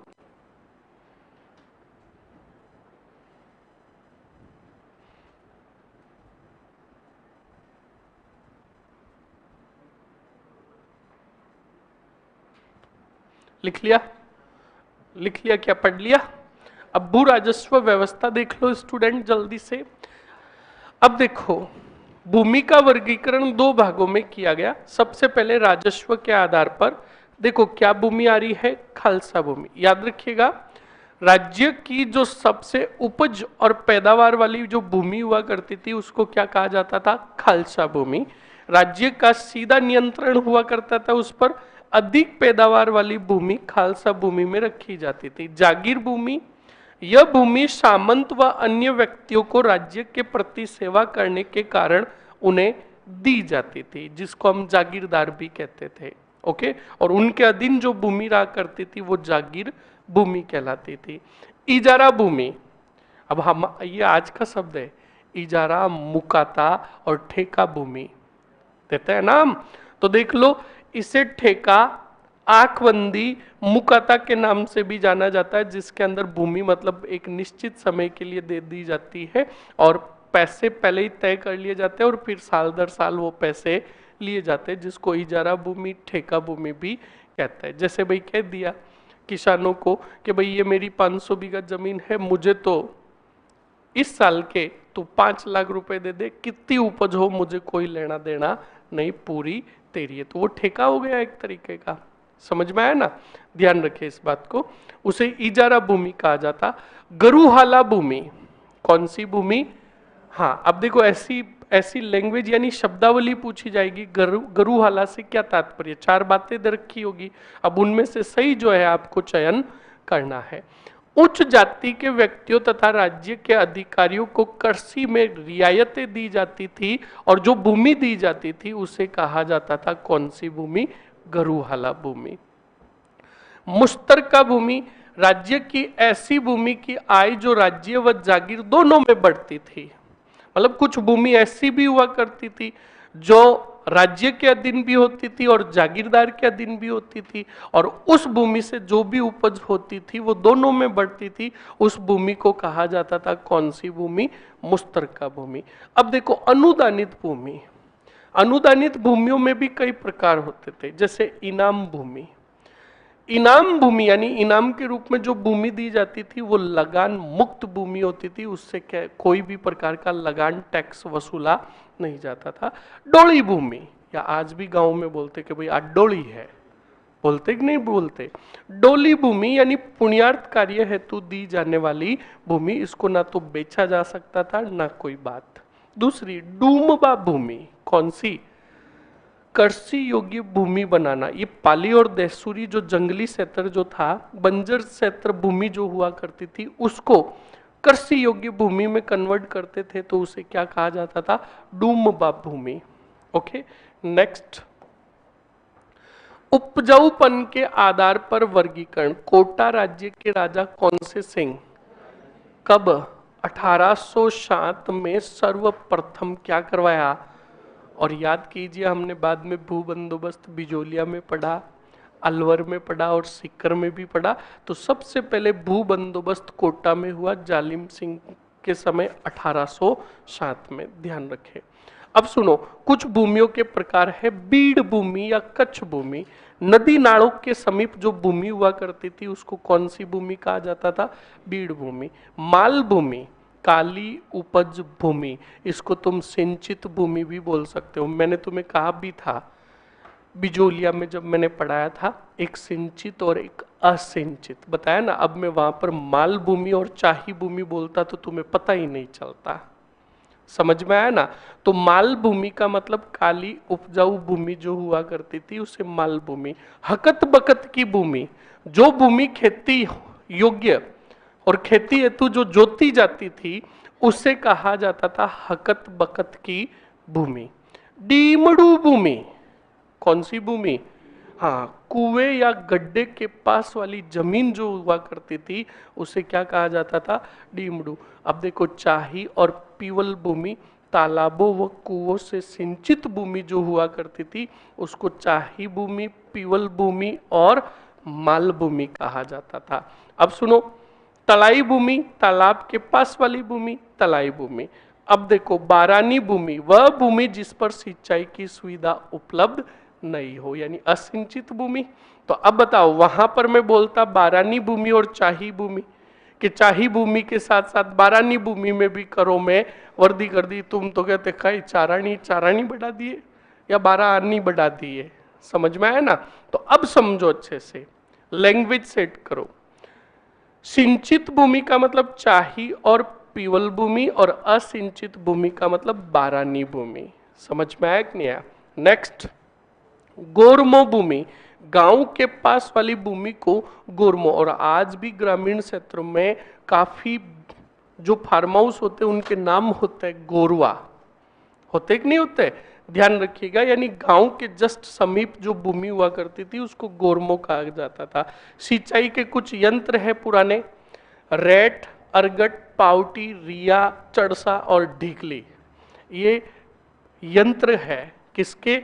सिंचाई से रिलेटेड। ध्यान रखिएगा, कई बार ये शब्दावली पूछी जाती है। अब देखो, लगान निर्धारण, खेत बटाई, कौन सा बटाई? फसल तैयार होते ही खेत बांट लेना, वो क्या कहलाता है? खेत बटाई। लंक बटाई, फसल काटकर खलियान में लाकर बांटना, लंक बटाई। कूत बटाई, खड़ी फसल का अनुमान लगाकर, कूता पद्धति बताया, ध्यान रखिएगा। जब्ती, नगद फसलों से प्रति बीघा की दर से जो राजस्व वसूला जाता था उसे जब्ती कहा जाता था। बिगोड़ी शब्द सुनते ही हो। उर्वरा व पैदावार के आधार पर लिया जाने वाला टैक्स बिगोड़ी। मुकाता, एक मुस्त राजस्व कर निर्धारण। घूगरी, वेरी मोस्ट एंड इंपॉर्टेंट सवाल पूछेगा, घूगरी क्या है? क्या पूछेगा? घूगरी क्या है? ए ऑप्शंस में खाने का अल्पाहार, बी ऑप्शंस में मिड डे मील में बच्चों को स्कूल में दिया जाने वाला अल्पाहार, और सी ऑप्शंस में एक ये होगा, डी ऑप्शंस में कुछ और होगा। छोरे ठोक कर आएंगे, बिल्कुल अल्पाहार या मिड डे मील में बच्चों को दिया जाने वाला खाना घूगरी कहलाता। अरे वो घूगरी अलग है भाई। घूगरी देखो, प्रति कुआ पैदावार के आधार पर राजस्व का निर्धारण करना, वो कहलाता है घूगरी। कान खोल के सुन लेना, तुम घूगरी कुछ और ही सोच रहे हो। दीवान, वित्त व राजस्व संबंधी निर्धारण। आमिल, भू राजस्व की दरों का निर्धारण। या आमिल हमने पीछे ही पढ़ा है, जो परगने का सर्वे सर्वा अधिकारी हुआ करता था और जिसका वेतन भी सबसे अधिक हुआ करता था। सहाणे, भू राजस्व में राज्य का भाग जो तय करता था वो सहाणे कहलाता था। तफेदार, भू राजस्व का हिसाब रखने वाला तफेदार। और सायर दरोगा, जो कौन सा टैक्स वसूलता था? हाँ, अब देखो, प्रति लाग बाग, प्रमुख लाग बाग। सबसे पहले देखो राली लाग, मैंने आपको पहले भी बताया था बिजोलिया के दौरान। राली बाग, हर एक किसान को एक गद्दा व एक राली बनाकर जागीरदार को देनी होती थी, उसे कहा जाता था राली लाग। बकरा लाग, काश्तकारों द्वारा एक बकरा स्वयं के खाने के लिए दिया जाता था, और कोई अगर किसान यानी कोई व्यक्ति घर के अंदर बकरा नहीं पालता था तो उससे 2 रुपए लिए जाते थे कि आप हमें 2 रुपए दे दो, हम बकरा खरीद लेंगे और खा लेंगे, गिट लेंगे। तो बिल्कुल वो बकरा लाग कहलाता था। दस्तूर, हाँ, कुछ अधिकारी होते थे, झांप लेते थे और कहते थे गाड़ी का रिफ्लेक्टर फूटा हुआ, पैसे ला। तो दस्तूर का मतलब होता था अवैध कर। आज भी देख लेना, काफी कहते ले थोड़ी दस्तूरी करा दे यार, पछे जातो रहे, है ना। तो दस्तूर का मतलब अवैध कर। न्योता लाग, जागीरदार के पुत्र पुत्री का विवाह होता और लाग ली जाती आम व्यक्तियों से, कि न्यूता देंगे, लोगों को न्यूता भेजेंगे इसलिए टैक्स लाओ, और शादी किसी और की, ये भी ध्यान रखिएगा। चौरी लाग मैंने आपको पढ़ा रखी है। कुंवर जी का घोड़ा लाग, अब ये देखो मजा गजब का, जागीरदार का पुत्र होता, बड़ा हो जाता, पहली बार घोड़े पर बैठकर घुड़सवारी सीखता, तो कर्मचारी आम जनता के पास आता और कहता लाओ टैक्स लाओ, कि क्यों, कि आज कुंवर जी पहली बार घोड़े पर बैठे घुड़सवारी सीखेंगे। अब साला पुत्र किसका, घुड़सवारी कोई और ही सीख रहा है और टैक्स किसी और से ही वसूला जा रहा है, पर पहले ये परंपरा थी, ध्यान रखिएगा। खरगडी लाग बड़ा महत्वपूर्ण है। सार्वजनिक कार्यों के दौरान, दुर्ग निर्माण के समय ये आम जनता से जो वसूली जाती थी उसे कहा जाता था खरगडी लाग। अंग लाग क्या है, परिवार के प्रति, अब सुनो, परिवार में जो सदस्य हुआ करते थे वो सदस्य 5 वर्ष से ऊपर होते ही चुकाना पड़ता था कौन सा लाग, अंग लाग। अब ये भी सोच लो, 5 वर्ष प्लस होते ही कर्मचारी आता, कहता तेरा झिंगा 5 साल प्लस हो गया, ला कौन सी लाग, ला अंग लाग। तो सोच लो, अब जाजम भूमि विक्रय अगर आपको करनी है तो पहले कौन सी लाग चुकानी होगी, जाजम लाग। उसके बाद क्या दे रखा है, सिंगोटी का मतलब जानवर अगर बेचते हो तो आपको सिंगोटी लाग देना पड़ेगा। सबसे महत्वपूर्ण गनीम बराड़, स्टार लगा देना। युद्ध के समय वसूला जाने वाला कर वो कहलाता था गनीम बराड़। बस ये हो गया स्टूडेंट आपके भू राजस्व व्यवस्था से रिलेटेड क्या, शब्दावली। क्या हो गई, शब्दावली। एक टेबल बनवा दे प्राचीन रियासतों में प्रचलित सिक्कों की, टेबल बनवा लेते हैं, फिर सिक्कों से रिलेटेड फिर और कौन पढ़ाएगा आपको, जल्दी से टेबल बना लो, 1-2 मिनट लगेंगे।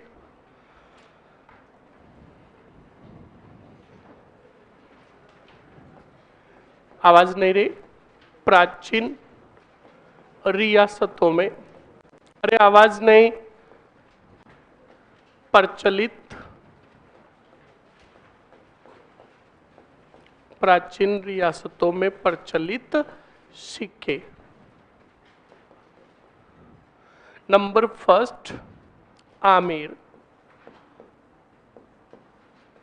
आमेर में थे जाड़साई और हाली। आवाज नहीं, लिख लो चुपचाप।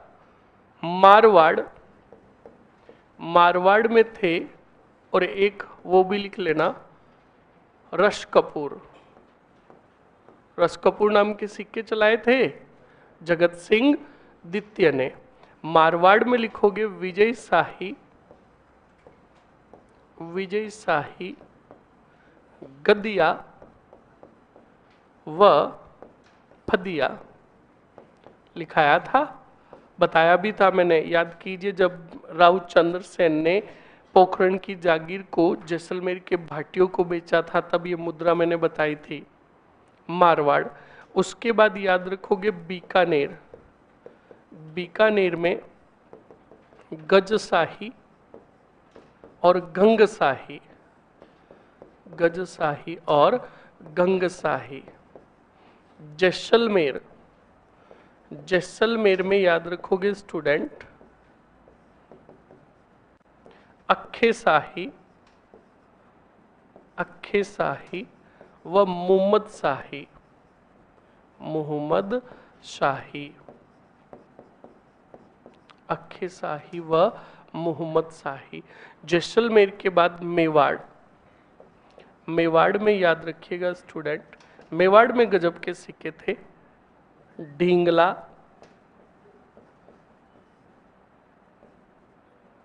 नाथ द्वारिया,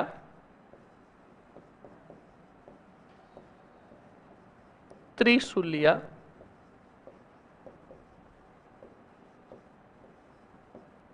भिड़किया,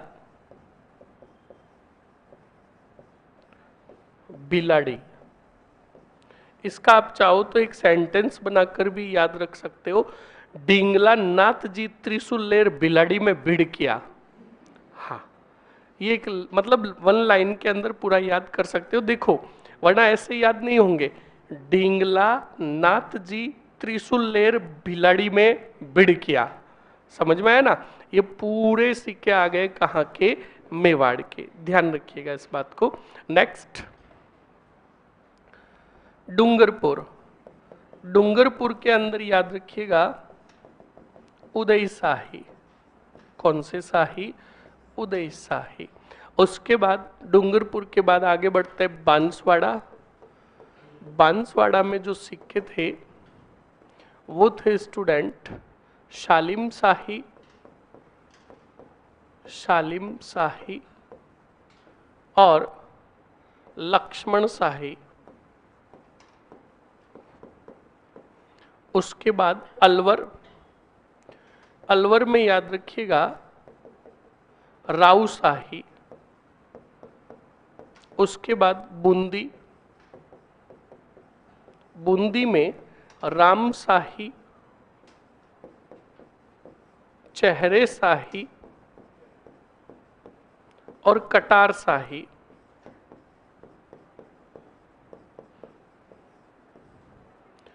उसके बाद धौलपुर में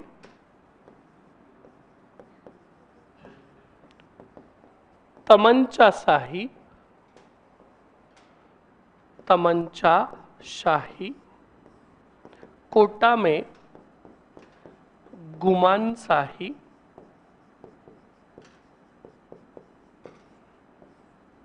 और शाहपुरा। कौन सा पुरा? शाहपुरा। और सहारपुरा में थे ग्यार संधिया। ग्यार संधिया। लिख लो जल्दी से।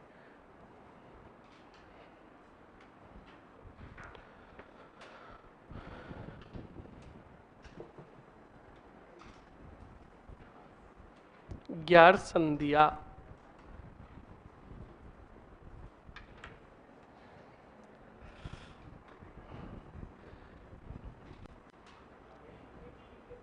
जल्दी से लिख लो।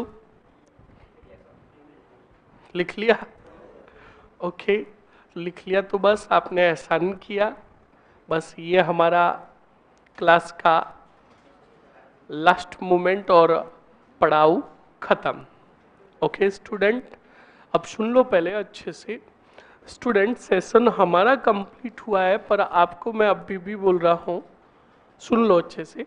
मैं आता रहूँगा और आपको मेंस का काम देता रहूँगा, ध्यान रखिएगा। बिल्कुल क्लास का जो ही खत्म होगी 12:30 बजे भी आपकी, सॉरी 8 बजे भी खत्म होगी, तो 8 बजे आपको 5 मिनट रुकवा कर आपको मेंस का काम दे देंगे। कंप्लीट ना, इस बात को ध्यान रखें अच्छे से।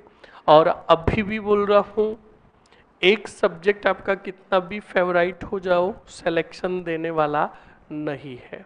हालांकि हर टीचर अपने सब्जेक्ट को ही बड़ा चढ़ाकर बताता है, मैं नहीं बताऊंगा।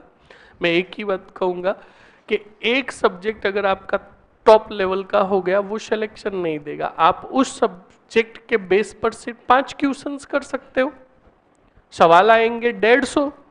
समझ में आया ना? प्री के अंदर 150 आएंगे, तो हर एक सब्जेक्ट में आपको महारथी बनना होगा 80%। इस बात को ध्यान रखें।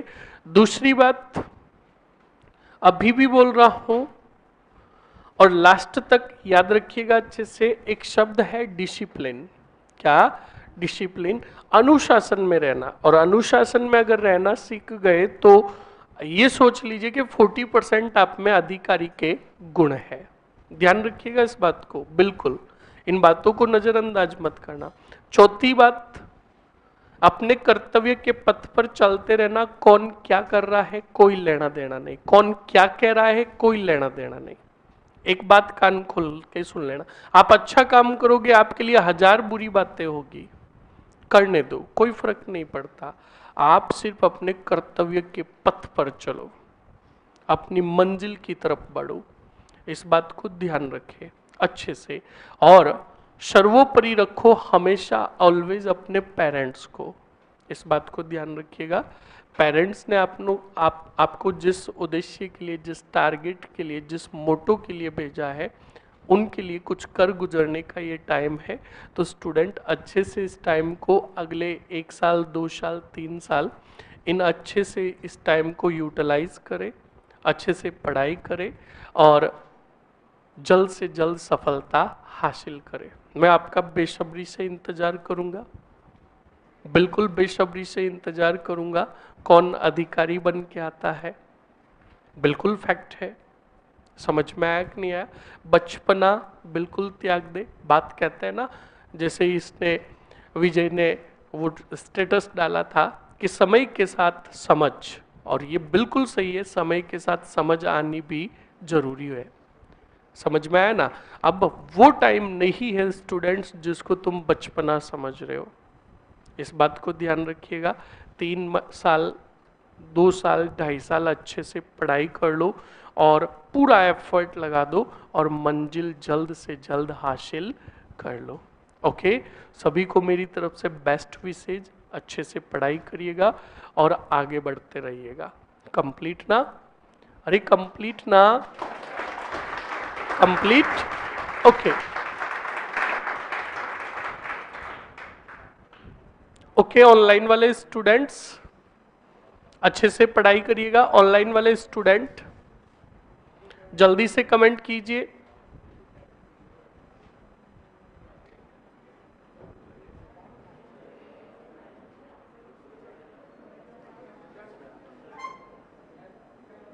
सर जी हमारा भी इंतजार करना, बिल्कुल आपका भी इंतजार रहिएगा, बिल्कुल रहेगा।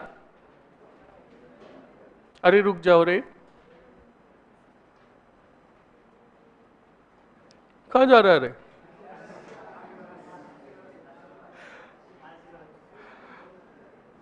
ओके, ऑनलाइन वाले स्टूडेंट्स हाँ कनेक्ट रहना, और जब भी यूट्यूब पर RS उत्कर्ष चैनल पर जब भी लाइव आए तो बिल्कुल आप वहां पर आइएगा, वहां पर हमारी मुलाकात होती रहेगी एक डिजिटल माध्यम से। ओके ओके स्टूडेंट्स, ऑनलाइन वाले best of luck, best wishes, अच्छे से पढ़ाई करिएगा। ओके